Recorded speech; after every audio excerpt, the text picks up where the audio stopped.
And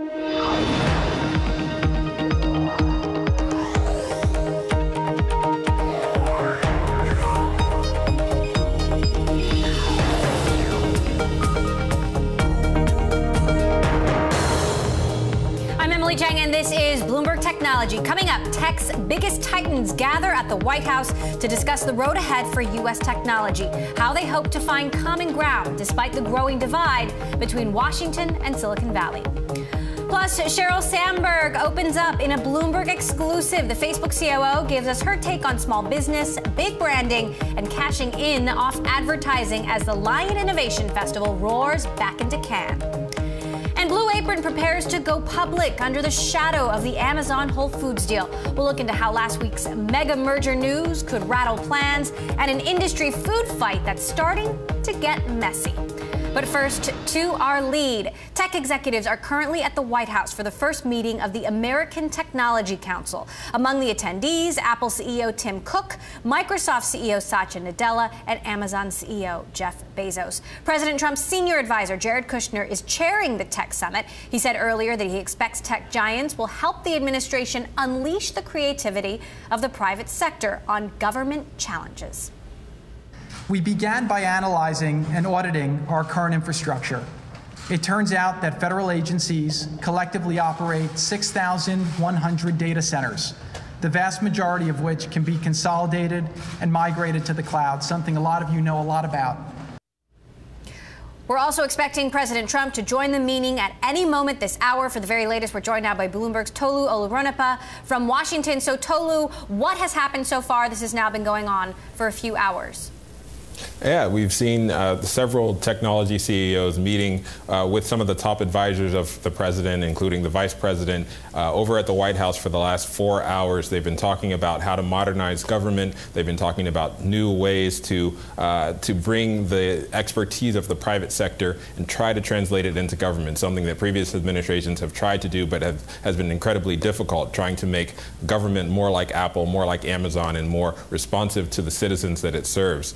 That's what they've been doing for the last few hours. They've also talked about things like the H-1B visa program and some areas of concern that the private sector and the technology CEOs have with what President Trump has done, everything from immigration to climate to the visa issue.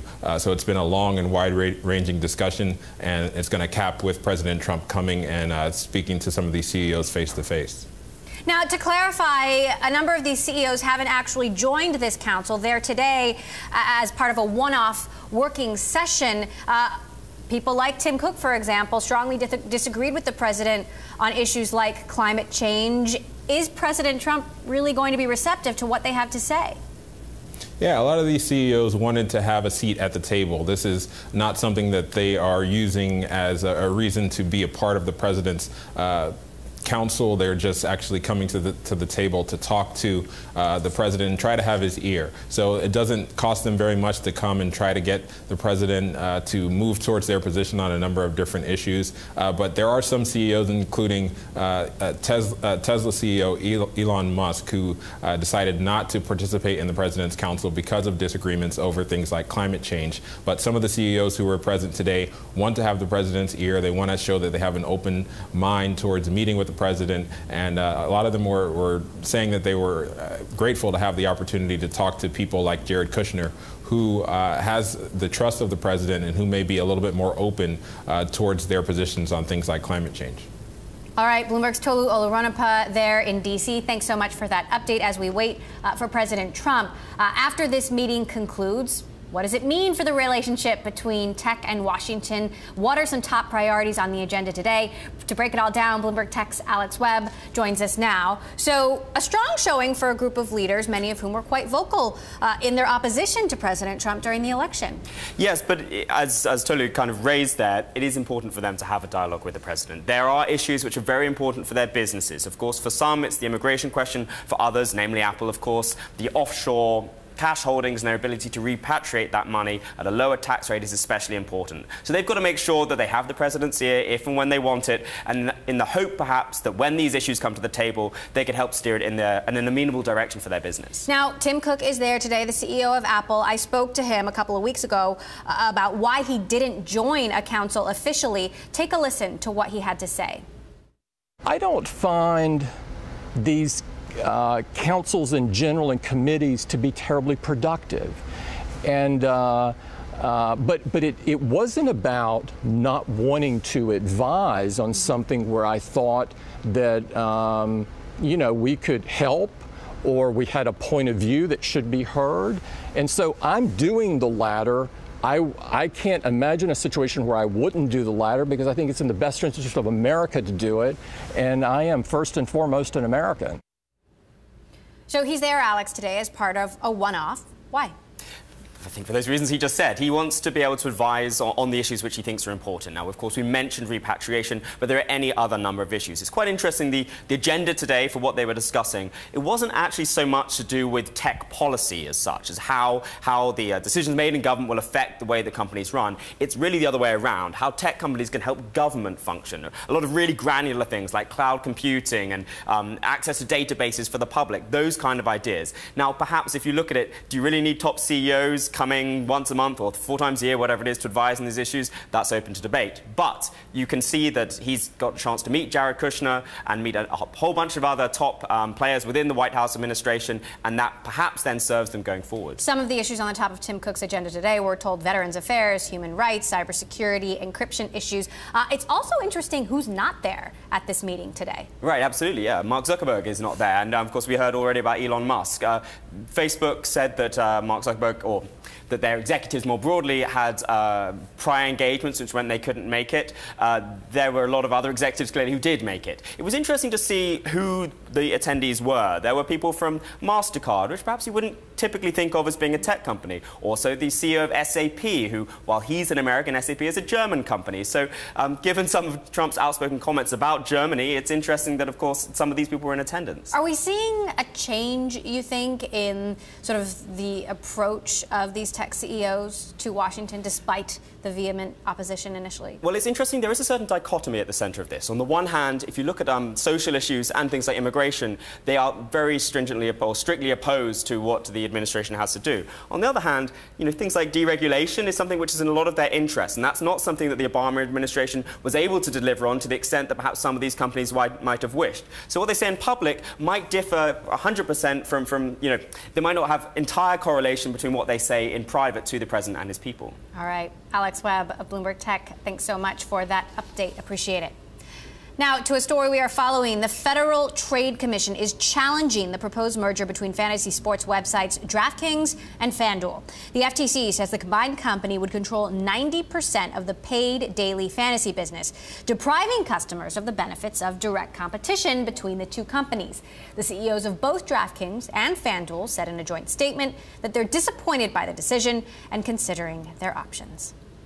Coming up, our exclusive interview with Facebook COO Sheryl Sandberg. You will hear what she had to say about advertising, Facebook's push into video, and its online fight against inappropriate content linked to hate and terrorism. But first, Sandberg talked about the increasing impact of tech on jobs. This is Bloomberg. Technology is changing the economy. Technology is certainly replacing jobs, and technology can also be used to grow jobs. And it's our responsibility to help small businesses and large businesses all around the world use technology to grow their businesses so that they can grow jobs.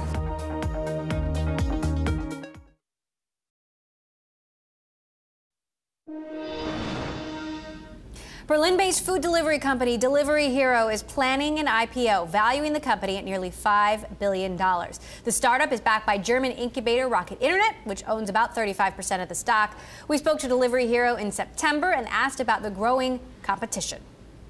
Amazon will not be as the first leg, it will be the second or third leg. And I think we have the benefit that we can actually be very targeted in what we're doing and specialized in actually delivering food.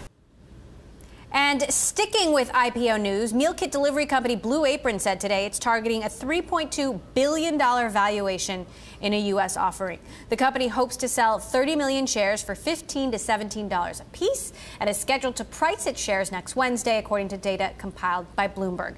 This comes after tech giant Amazon aggressively pushed into the grocery sector on Friday with the announcement of its intent to buy Whole Foods. Our Bloomberg editor-at-large, Corey Johnson, joins us now, along with our Bloomberg IPO reporter, Alex Barinka, in New York. Alex, let's start with Blue Apron. The timing interesting here. A lot has changed in the last few days. What does that mean for Blue Apron? It's going to be another challenge that they're going to have to justify on this roadshow, which launched today. So this is a company that operates in a space. We know that food delivery is so fueled by competition.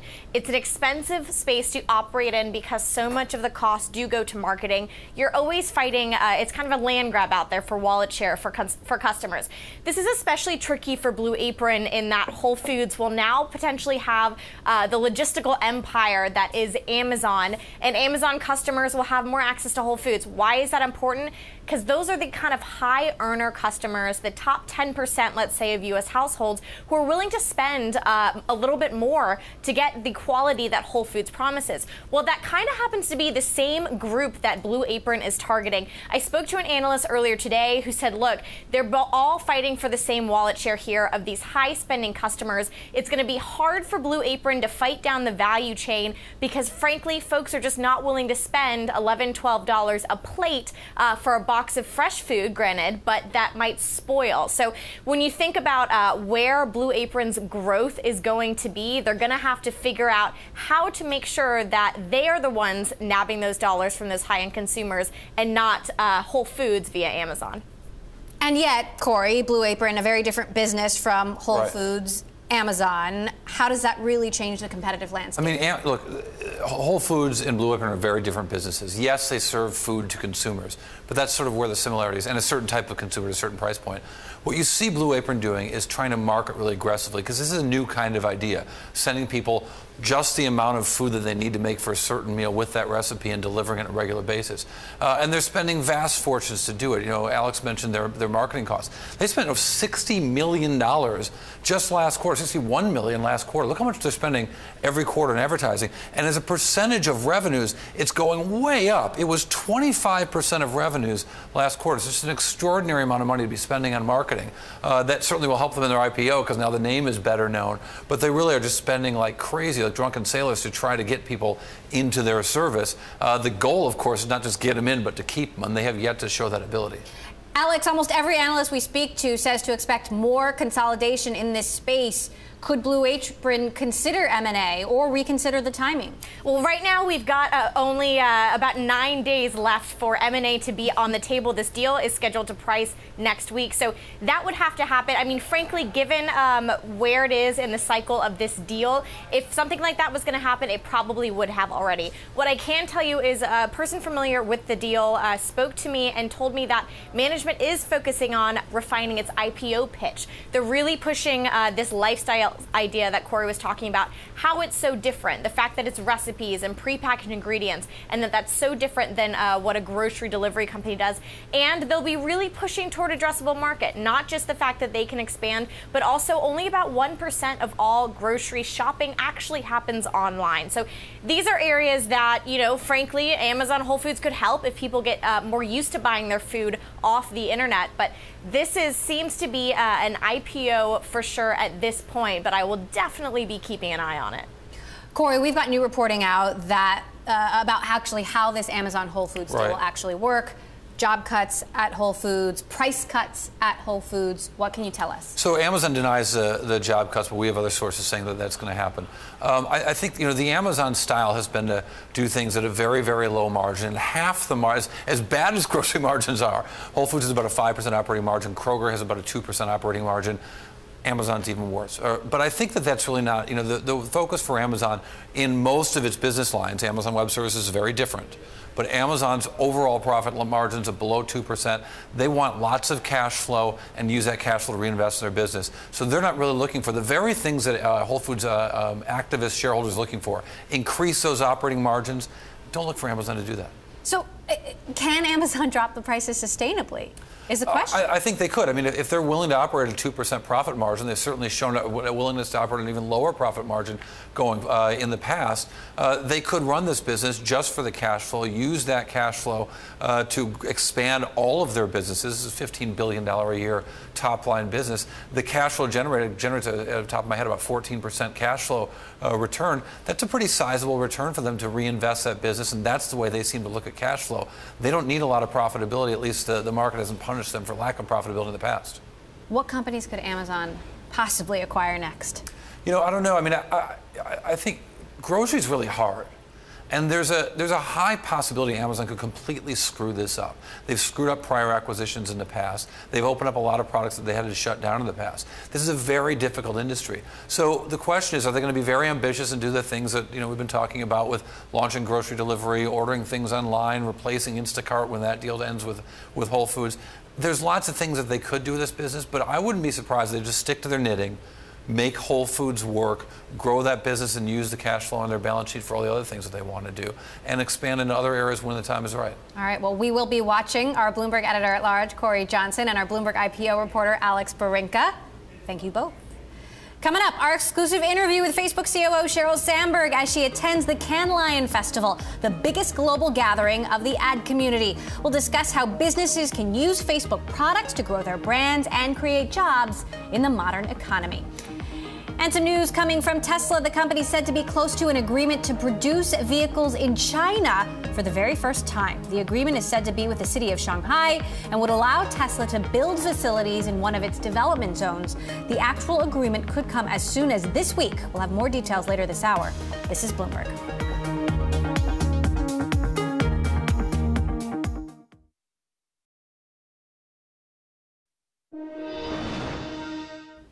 ClassPass, the subscription service for fitness classes and gyms, has announced the close of a $70 million Series C funding round led by Temasek. Existing investors, including CRV, General Catalyst, and GV, also participated in the round. According to ClassPass, it's doubled its member base in the last year and has now grown to 35 million reservations to date. Well, global ad executives are convening in Cannes, France this week to talk about how brands can take advantage of new technology. It is all happening at the annual Cannes Lion Innovation Festival. Facebook COO Sheryl Sandberg is one of the most anticipated guests and exclusively spoke with Bloomberg's Caroline Hyde ahead of her trip. Caroline joins us now from London with more. So, Caroline, what is Sandberg's main message this year? Emily, yes, thank you. The key message is about the power of the small screen, the power of targeting. She spoke particularly passionately about Facebook and how it can help businesses grow, helping small and big companies just access new customers and build communities around their brands. Take a listen. What we're seeing is more adoption of the mobile platforms. There are 70 million small businesses that are using Facebook on a monthly basis. That's our free product, and 5 million advertisers. And on Instagram, we have 8 million Instagram business profiles, of which 1 million people are advertisers. And from the very smallest company to the largest company, they're investing in mobile because that's where people are spending their time. And so do you feel optimistic about what these undercurrents show you about the US economy, about the global economy in general? Are we seeing jobs being created? Are we seeing brands spending money and therefore willing to? Can you give us a gauge as an executive at the top of a business as to what you see out there? Our goal is to make sure businesses spend money and get a return. So what matters for marketers is when they spend on marketing, it rings the cash register, both online and off. And that's something we're really working on. We also see small businesses playing a very important role in the global economy. The majority of job creation around the world is actually small businesses. And even the most offline small business can use the power of technology. When I was last in Europe, I went to Berlin. I got to visit a company called Holtz Connection. They're a furniture manufacturer in Berlin. They're manufacturing wooden furniture. So that is a very traditional business. The son came into the family business and didn't change anything about manufacturing, but started marketing on Facebook and through mobile. And they grew their business, and now they've opened 5 more locations, including outside of Germany, creating jobs and growing their business. And so technology can power innovation both in the core of a business, but also can support any business out there. And so when people worry about perhaps tech eroding jobs out there. Are you seeing the other point of view? Technology is changing the economy. Technology is certainly replacing jobs, and technology can also be used to grow jobs. And it's our responsibility to help small businesses and large businesses all around the world use technology to grow their businesses so that they can grow jobs.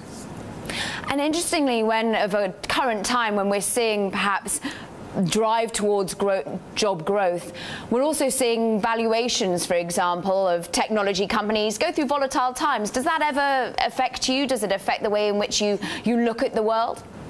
My job every day is to work on growing Facebook, helping more people use Facebook and Instagram and Messenger and WhatsApp. More people get value from the products and services, and more businesses. And I feel like as a business leader, if I focus on our business, that's where my focus needs to stay.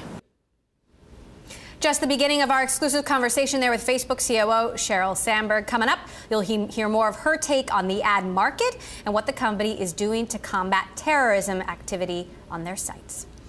And if you like Bloomberg News, check us out on the radio. You can listen on the Bloomberg Radio app, Bloomberg.com, and in the U.S. on Sirius XM. This is Bloomberg.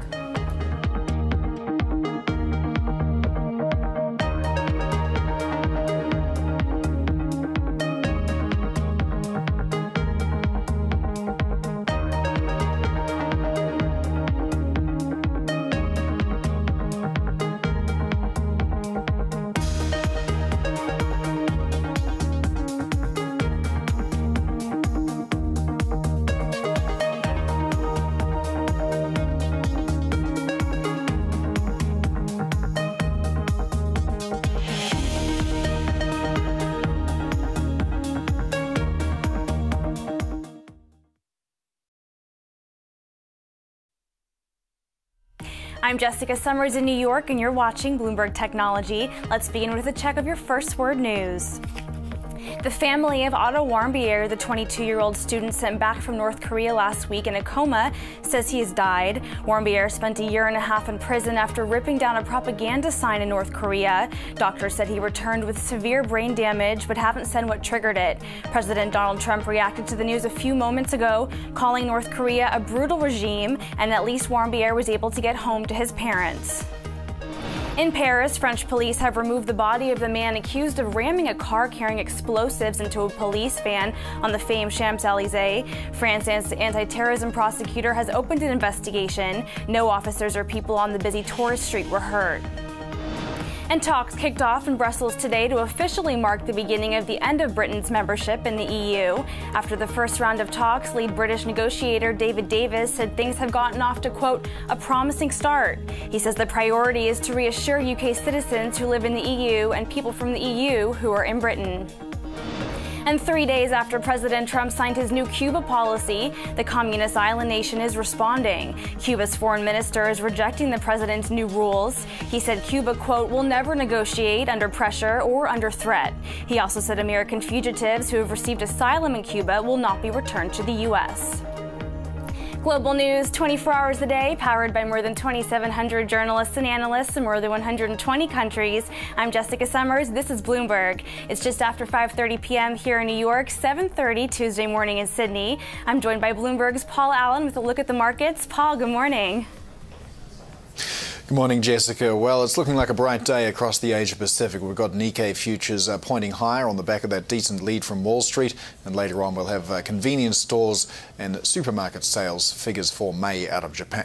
ASX futures looking positive here as well, even though it's just by 8 points. And we'll be keeping an eye on the so-called Big Four banks this morning. This is after Moody's downgraded all four of them from AA2 to AA3. This is over concerns over what's been happening in the housing market here in Australia, surging house prices, rising household debt and weak wages growth among the reasons given by Moody's. Now, if those themes sound familiar, that's because they are. We'll be expecting to hear them from the Reserve Bank of Australia later today as well, when the minutes from the June meeting get released. Of course, the cash rate held at that record low 1.5% at that meeting, but chances of a further cut are receding.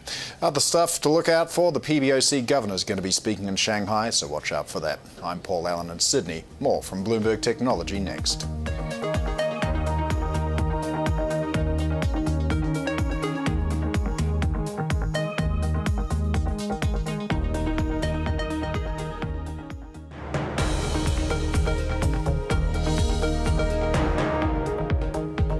This is Bloomberg Technology. I'm Emily Chang.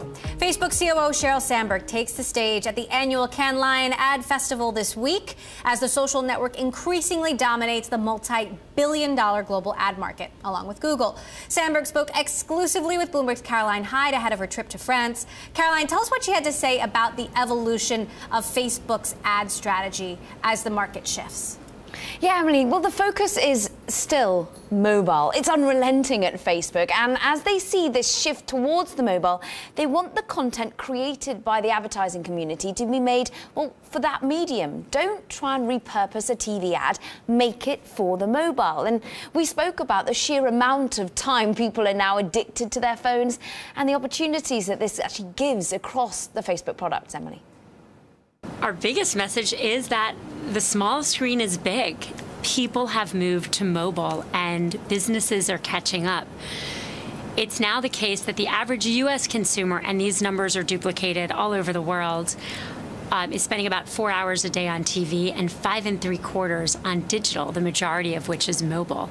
And so it's a really exciting time to be a marketer, because people are carrying around in their pockets this device that lets you reach them all of the time. And brands, products, services, they've always been part of our daily life, from the toothpaste we brush our teeth with to the shampoo we use to the car services or the cars we drive. All of this is part of our daily lives. But now marketers can reach us, hopefully, with messages we want to hear as part of our daily experience. That's pretty amazing. And the explosion of creativity, the Cannes Advertising Festival, is very much about the creative community. It's about how do we create messages that really resonate with people and that want them to be part of their daily lives. And this is almost playing into a discussion that Mark Zuckerberg himself started this year of community building. That's offline and online. But how are brands going to be able to play into that? Well, communities are so important, and we're very focused on Facebook, from Mark and all of us, on how we build communities that provide support for people offline and online. Brands are a huge part of that. Airbnb is doing a great job. They have this great offline experience where people can rent house from hosts. But then they've created lots of Facebook groups that create online experiences. So even when you're not on that trip or not on that vacation, you can be connected to the people who are part of it. And what about all the various products, therefore? I mean, you talk about how Airbnb is making a good run of it at the moment using Facebook groups. But what about Messenger? What about WhatsApp? What about Instagram? The portfolio that you have, how are these products being adopted and the growth you're seeing? People are using all of these different platforms. In Facebook and Instagram, we have the two largest mobile ad platforms in the world, and we're seeing people really use that to build their businesses. There's a young woman in Brazil named Joanna. She started a company called Loja Namo, and their idea was to sell fashion accessories. So using Facebook and Instagram, they were able to, she did all of her advertising herself on her phone, and she was able to target those ads to people interested in fashion accessories, and 79% of the business she had came from Instagram. That's the small and local example. We also see the largest ad agencies, the largest clients in the world, figuring out how to reach people and create creative that work for Facebook, for Instagram.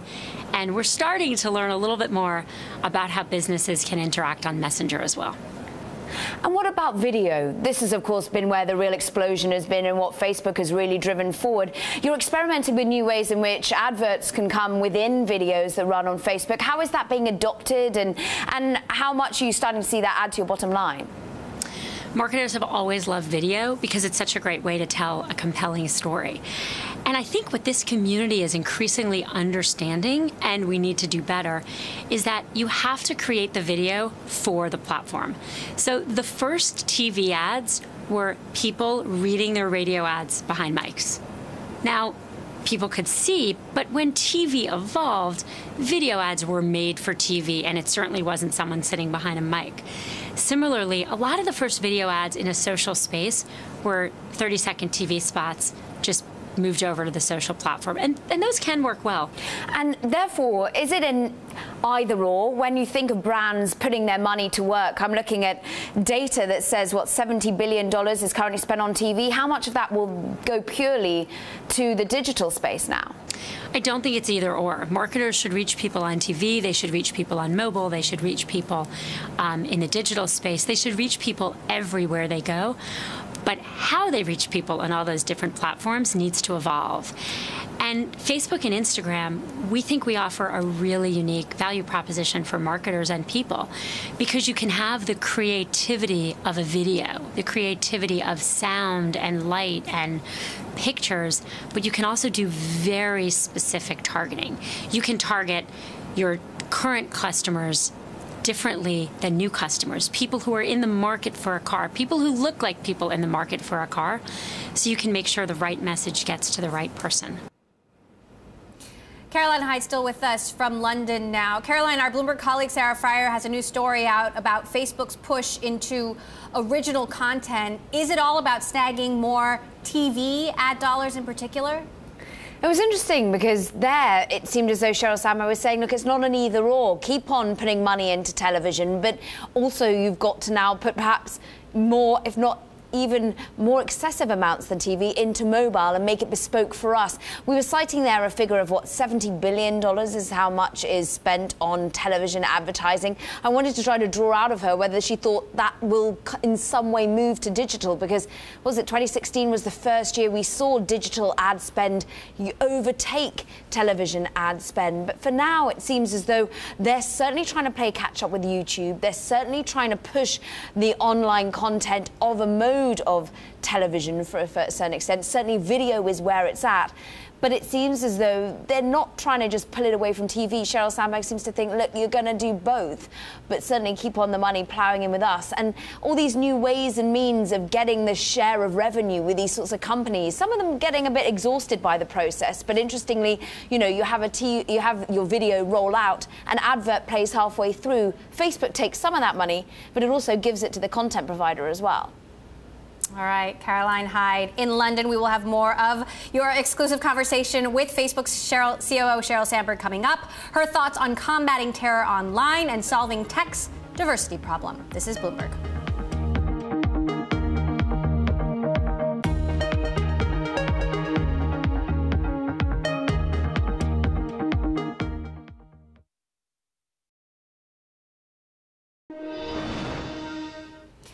Alphabet's Google is also ramping up its efforts to suppress terrorism-related videos.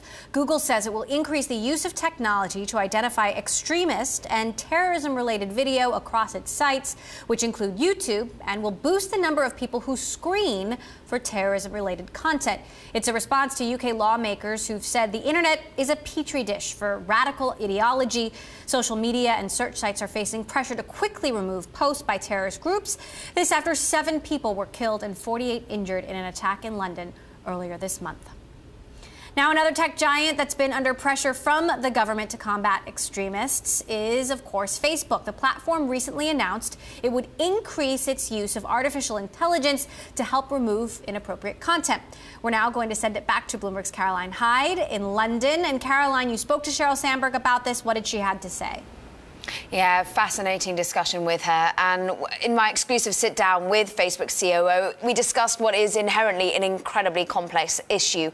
We discussed it at length, and I asked her about, well, how the company is tackling these extremist posts and how they are working actually alongside governments to counter the hate speech. Take a listen. There's no place for any of this content on Facebook, no place for hate, no place for violence, no place for terrorism. And we take that responsibility very seriously. We just announced last week, we've been working on this for a long time. We're going to continue to work on it. But we announced some really important next steps we're taking. We're using AI as a technology to help us find any content that may be inappropriate and get it off even faster. We're making a big human resource investment. We already have researchers and law enforcement experts and terrorism experts who work at Facebook, but we're growing that, as well as our human review capacity. We have about 4,500 people around the world who review content to remove inappropriate content, and we're growing that by 3,000, so that's a very significant investment. We're also working with nonprofits, governments, other companies around the world to make sure that we all work together to make sure that this content, is not on our platforms. For brands, we offer a lot of tools for brands to know where their ads can show, to make sure that they know that Facebook is a safe community for them. You say that you're working with not-for-profits, with governments. How have you, perhaps in Europe, for example, been talking with governments? Have you had to about this as yet? Are you worried about the talk about encryption and some of the fines that have been raised? We're in constant conversation with governments on issues of security and issues that affect all of us working together. We've worked with governments to talk about initiatives we called the OCCI, so online content initiatives, where governments can not just make sure terrorism is prevented, but can actually do counterterrorism work, try to get positive messages out there that stop people from doing things that obviously hurt so many people. We also work with law enforcement officials all over the world to make sure that if there's anything we can do to support their work, we're able to do it in this area. That was something fascinating that you launched in Berlin. It was the Online Civil Courage Initiative, an innovative use of using counter-narrative.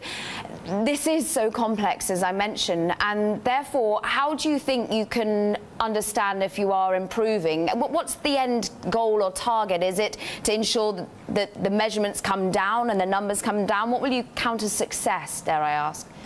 Well, success from a company point of view is to make sure there is no inappropriate content of any kind. Hate, violence, terrorism, any of this on our platform. But we take our responsibility even more broadly than that. We want to contribute.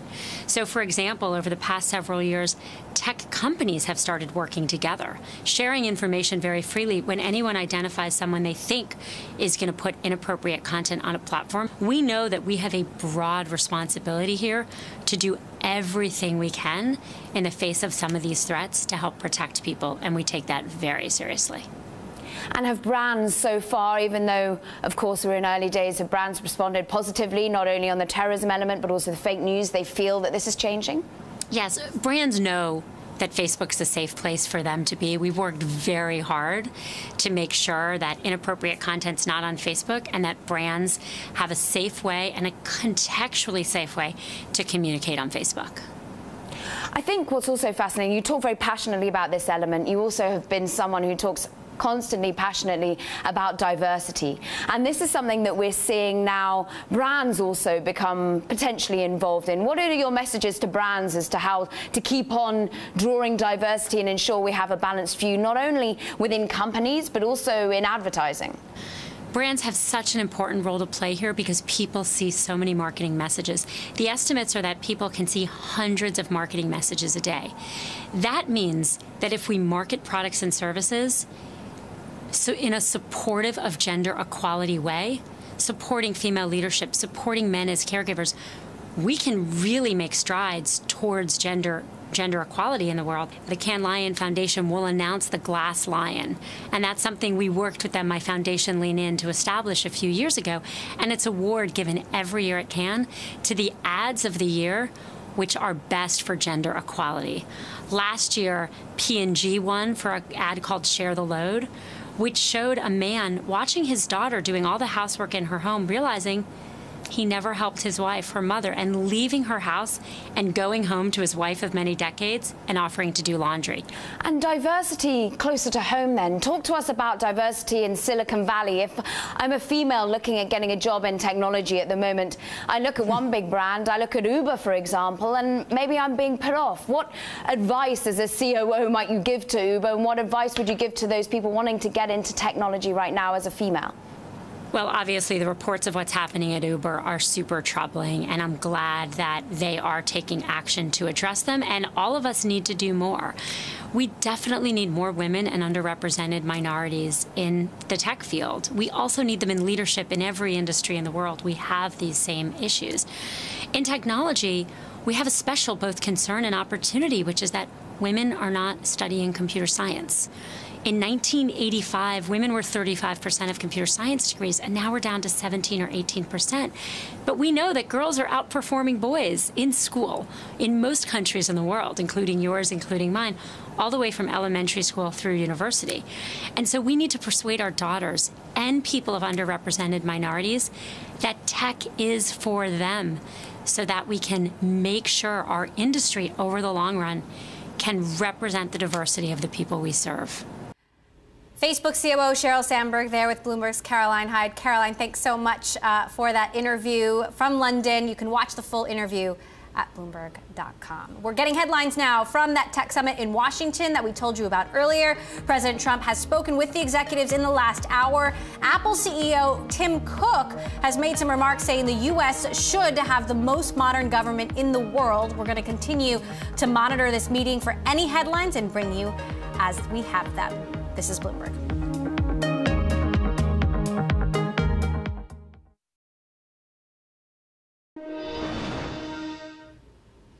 We've got some developing news now on Tesla. The electric car maker said to be close to an agreement to produce vehicles in China for the first time. The move would allow the company to avoid an import tax and price its cars more competitively in the world's largest auto market. This, according to people familiar with the matter. Joining us now to discuss, our Bloomberg Tech reporter Dana Hull, who covers Tesla.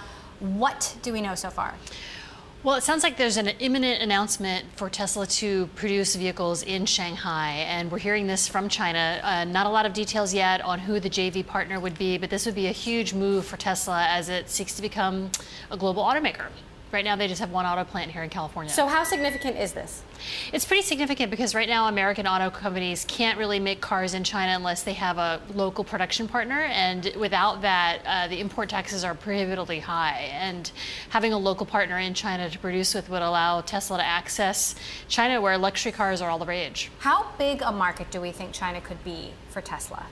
It could be pretty significant. We're already seeing signs that sales of the Model X are doing really well there. You know, they came out with the X with this HEPA filter for climate control. And in the wake of the Paris Agreement, China is the leader on climate change, especially when it comes to autos. Elon Musk tweeted over the weekend also that there are 2 upcoming SpaceX launches. What can you tell us about those? Yes.